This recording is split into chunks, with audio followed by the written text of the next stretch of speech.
Naruto, 10 Shippuden characters Kimimaro could have defeated. Kimimaro met his end prior to the time skip, but he might have been strong enough to take down some Shippuden characters if he were still around. The Naruto series ran for more than a decade, and during that time, it introduced fans to hundreds of different characters, most of whom are ninja. Orochimaru was one of the series' most notorious villains. As he kidnapped, experimented on, and killed innocent people, including children like Kimimaro. Kimimaro dedicated his life to Orochimaru, and at one point, he was the prime candidate to become his next vessel. Kimimaro possessed the Shikatsumiyaku Kekkei Genkai, which allowed him to manipulate his bone structure. He could turn his bones into weapons, and he was a taijutsu expert. If that was not enough, he also possessed Orochimaru's curse seal, and when he fully activated it, he became far more powerful. Kimimaro was very skilled and dangerous, which is why he could have defeated several characters who only appear in Naruto, Shippuden.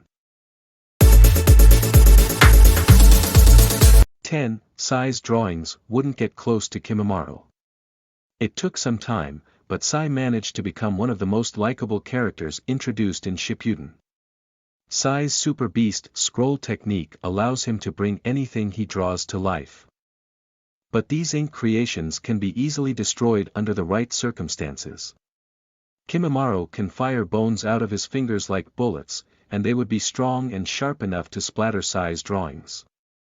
Once they're gone, Kimimaro can attack Sai head-on, and Kimimaro would win the melee fight thanks to the defensive and offensive attributes of his Kekkei Genkai.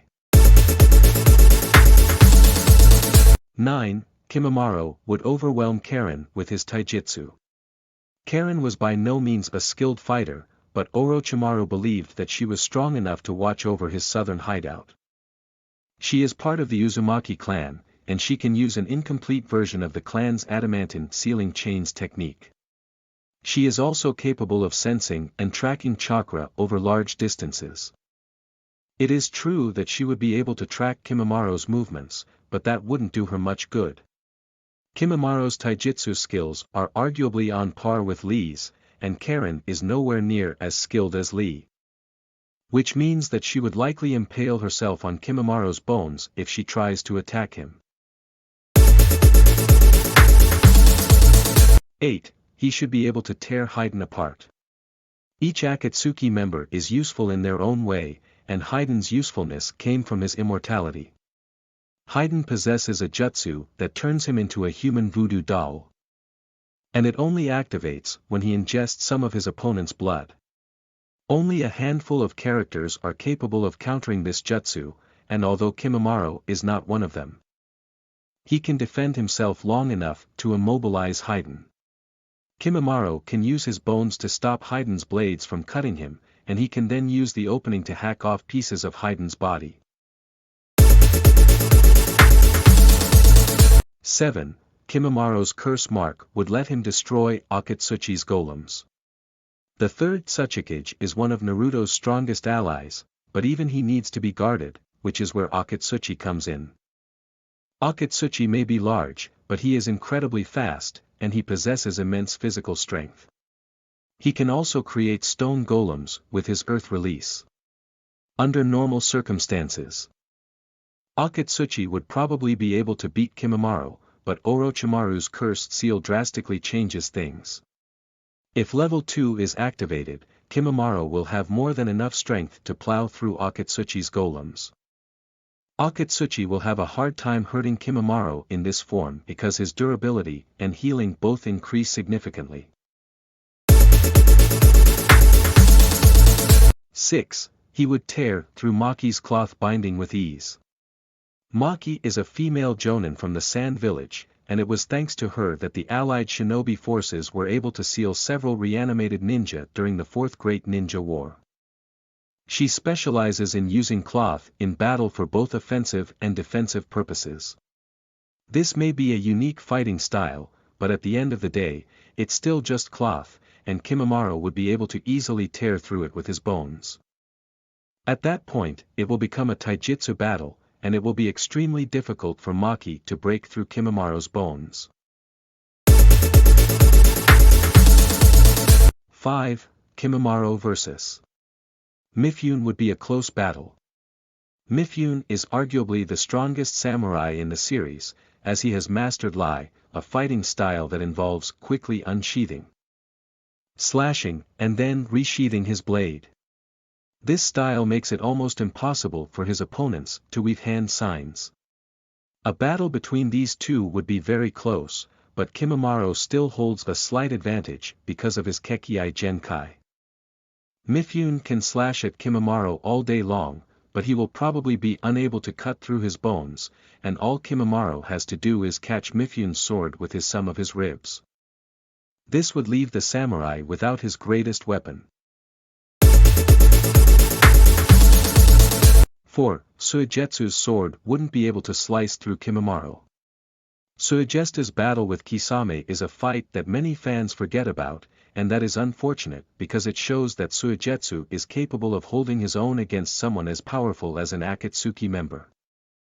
As a member of the Hozuki clan, Suigetsu can liquefy his body in order to avoid physical attacks, but he can only do this if he is properly hydrated. Kimimaro's attacks would simply pass through Suigetsu's body, but he can just keep attacking until Suigetsu needs more water. Once this happens, Kimimaro can truly go all out, and virtually none of Suigetsu's sword attacks will be able to break through his defensive bones. 3. Chiriku's jutsu wouldn't be able to break Kimimaro's defenses. As a member of the 12 Guardian Ninja, Chiriku is a very skilled fighter, and that skill was on full display when he fought Haiden in Kakuzu. This monk is an expert when it comes to barrier ninjutsu, and he is capable of using the 1,000-hand strike technique, which allows him to summon a Buddha spirit for protection. This spirit can pummel opponents with its fists, but it wouldn't be able to knock Kimimaro out. Kimimaro's bones are said to be stronger than tempered steel, which means that Chiriku's attacks won't be able to break them. Additionally, if he activates Curse Seal Level 2, Kimimaro will likely plow straight through the spiritual fists. 2. He can smash through Yamato's wood release. Yamato may have not been able to replace Kakashi, but he still did a good job with Team 7. Thanks to Orochimaru's experiments, Yamato is one of the only people capable of using wood release. But it still pales in comparison to the first Hokage's jutsu. Yamato can use wood release to capture or restrain his opponents, but if Gaara's sand could not stop Kimimaro, Yamato's wood stands no chance. Especially if Kimimaro activates Curse Seal Level 2. Yamato could in theory create a forest, but Kimimaro can impale him and any tree by using Dance of the Seedling Fern to sprout thousands of sharp bones from the ground.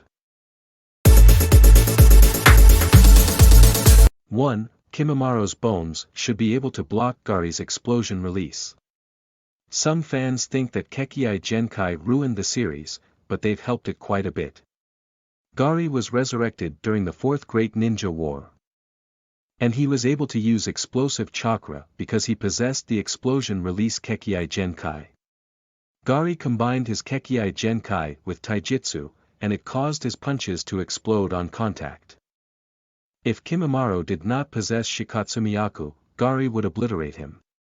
Since this is not the case, Kimimaro can simply impale him with some bones before Gari can go in for the kill,